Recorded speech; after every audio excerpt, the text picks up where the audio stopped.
rain hadn't stopped since the morning, soft, relentless, like the sky itself was mourning. Jonathan Hale stood under the marble arch of St. Helena's Chapel, his black suit soaked, his face unreadable. Just 3 days ago he'd buried his wife, Eleanor, the woman who had stood by him for 27 years. Through his rise from a struggling architect to one of the city's richest developers. Now, as the chauffeur pulled up beside him, a woman stepped out of the sleek black car. Not his daughter, not a grieving friend. It was Claire, his mistress. Whispers fluttered like dry leaves among the gathered relatives waiting for the inheritance meeting. Jonathan didn't flinch. "Let's go," he said, his voice cold, rehearsed.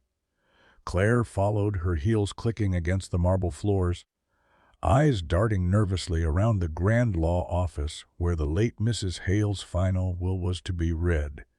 Inside, the air was thick with tension. Eleanor's lawyer, a thin man with silver glasses, greeted them with a stiff nod. Mr. Hale, Mrs. Hale left very specific instructions. He hesitated, glancing at Claire. "And she asked that everyone present be here before I begin." Jonathan sat back expressionless. Claire shifted uncomfortably beside him. She wasn't sure what to expect. Jonathan had promised her everything once Eleanor was gone. The house in Aspen, the cars, the life she thought she deserved after years in the shadows. The lawyer unfolded a sealed envelope. Eleanor Hale's final statement. His voice trembled slightly as he began to read. "To my husband, Jonathan, I know you well enough to predict what comes next. You'll bring her here, the woman who stole your comfort, but not your soul. I do not blame her, nor you. Life is complicated and love is imperfect. But kindness is the only thing that matters when all else fades." Claire's face paled. Jonathan's jaw tightened. The lawyer continued.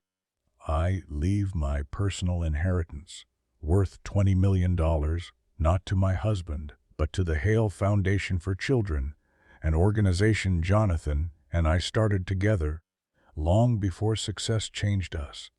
Jonathan looked down. He remembered the small clinic they'd built years ago, back when he was still driven by purpose, not greed. "To Claire," the lawyer went on, his voice softening, "I leave a single envelope. You will find it in the blue box beside my wedding ring. Read it privately." Claire's hands trembled as she opened the small box. Inside was a folded note and a key.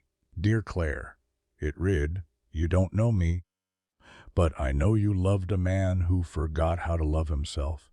In my final months, I saw how you cared for him when he was sick, how you stayed even when he offered you nothing but guilt. This key belongs to the small apartment above the Hale Foundation clinic. Use it if you wish, to volunteer, to start over, or simply to rest. Whatever path you choose, may it lead you to kindness." For the first time in her life, Claire cried not out of guilt, but from something deeper, grace. Jonathan stared at her, his carefully built walls beginning to crack. "She knew," he whispered. "She always knew." The room fell silent. The rain outside softened into a drizzle, sunlight peeking through the clouds.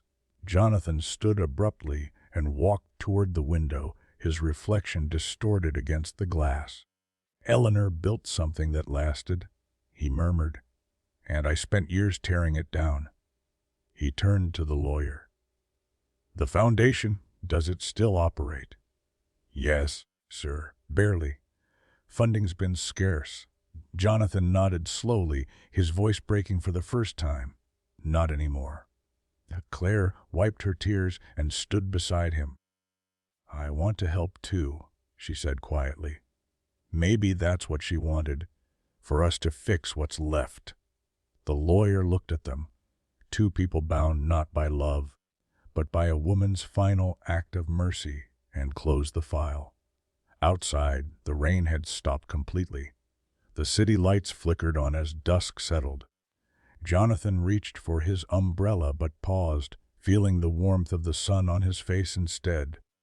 "Come on," he said to Claire. "Let's go see what kindness built." And for the first time since the funeral, his voice carried something it hadn't in years. Hope.